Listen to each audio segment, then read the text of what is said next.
চার ধরনের মানুষ থেকে দূরে থাকবে: যারা তোমাকে ছোট করে, যারা তোমাকে মিথ্যা বলে, যারা তোমাকে ব্যবহার করে, যারা তোমাকে অসম্মান করে। লোকে যদি তোমায় নিয়ে ভাবে তবে ভাবতে দাও, যদি বেশি কথা বলে বলতে দাও, আর বেশি সমালোচনা করতে চাইলেও করতে দাও। কারণ মনে রেখো, এগুলো করতে গেলেও তারা নিজের থেকে বেশি তোমাকেই মনে রাখে।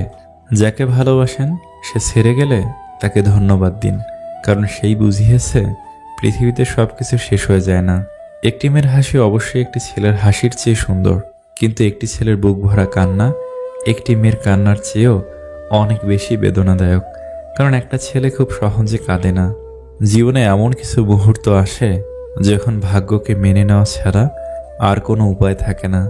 বিশ্বাস ভাঙতে কোনো অস্ত্রের প্রয়োজন হয় না, কিছুটা অভিনয় আর কিছু কথা যথেষ্ট। সমাজ কি বলল না বলল তাতে কান্না দিয়ে নিজের লক্ষ্য পূরণ করা উচিত। কারণ জীবনটা সমাজের নয়, শুধুমাত্র তোমার। যে মাছের কাঁটা বেশি সে মাছের স্বাদও বেশি। যে ব্যক্তি সৎ বেশি তার জীবনে কষ্টও বেশি। কিছু কিছু কথা নির্দিষ্ট কিছু মানুষের গায়ে লাগে, কারণ সে কথার সাথে তাদের চরিত্র মিলে যায়। যে তোমাকে বিশ্বাস করে তার সাথে প্রতারণা করো না, কারণ তাতে তোমার কিচ্ছু হবে না, কিন্তু তার পুরো পৃথিবীটা অন্ধকার হয়ে যাবে।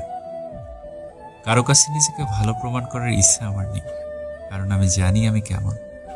লোকে কত কি বলবে, তা বলে কি সব শুনতে হবে? যার মানসিকতা যেমন তার কাছে আমি তেমন। একটা কথা মনে রেখো, আমি আমার কাছে ভীষণ দামি। তোমার ব্যবহার ভালো মানে তোমার মায়ের ব্যবহারও ভালো। লোকের কাছে খারাপ হতে চাও তাহলে সবসময় উচিত কথা বলো। যাদের মনে মায়া বেশি তাদের জীবনে কষ্টও বেশি।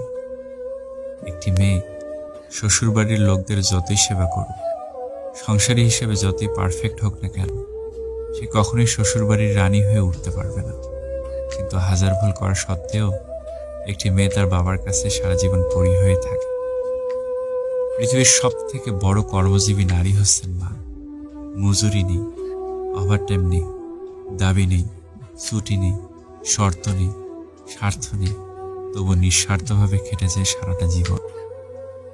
ভুলে যাওয়াটা কোনো দিনও সম্ভব না, শুধু বিরক্ত করাটা এখন ছেড়ে দিয়েছে। কেউ চায় না কাউকে ভুলতে, কিন্তু সময় ভুলিয়ে দেয়। কেউ চায় না কাউকে হারাতে, কিন্তু ভাগ্য ছিনিয়ে নেয়। রাগের মাথায় কাউকে অনেক আঘাত করে কথা বলার পরেও যদি সে চুপ থাকে, তাহলে এটা ভেবো না যে সে কষ্ট পায়নি অথবা তার কাছে উত্তর নেই, বরং সে সম্পর্কটা বাঁচিয়ে রাখতে চায়, এজন্যই সবকিছু মেনে নিয়ে চুপ থাকে। বয়স বাড়ার সাথে সাথে আমাদের হাতে পেন্সিল ছাড়িয়ে পেন ধরিয়ে দেওয়া হয়, কারণ এটা বোঝানোর জন্য এরপর ভুল করলে আর মোছা যাবে না। আমাদের দরকার ছিল জাকাতের অঙ্ক শেখানো, কিন্তু শেখানো হয়েছে সুদের অঙ্ক। তাই আমরা সুদের হিসাব বুঝি, কিন্তু জাকাতের হিসাব বুঝি না। নিজের জীবনের সুখ দুঃখের নিয়ন্ত্রণ কখনো অন্যের হাতে তুলে দিতে নেই, কারণ আজকাল বেশিরভাগ মানুষ এটাকে নিয়ে খেলা করে। অতীত ভুলে যাও, তা না হলে স্মৃতি তোমাকে কুরে কুরে খাবে। কিছু অভিমান মানুষকে অনেক পর করে দেয়, আর কিছু বাস্তবতা মানুষকে অনেক বদলে দেয়। এটাই জীবন। মাঝে মাঝে ভাবি, কিছু কিছু মানুষের সাথে পরিচয় না হলেই বোধহয় ভালো হতো।